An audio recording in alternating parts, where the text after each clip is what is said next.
Garuda Express, an international courier service. Uttar Pradesh CM Yogi ఆదిత్యనాథ్కు ఈ మధ్య ఎదురుదెబ్బలు తగులుతున్నట్లు అనిపిస్తుంది.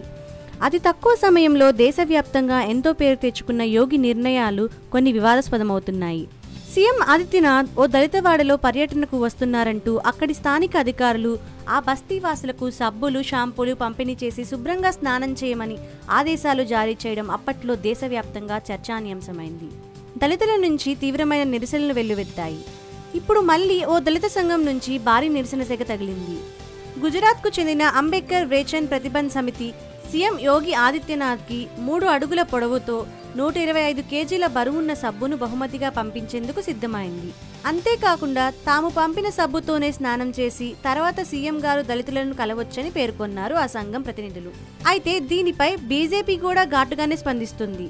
శుభ్రంగా ఉండమని చెప్పడం తప్ప అని ఎదురు ప్రశ్నిస్తున్నారు. తమకు ఎలాంటి భేదభావం లేదని చెప్పుకొస్తున్నారు. అనవసరంగా రాద్ధాంతం చేయడం కరెక్ట్ కాదని అంటున్నారు.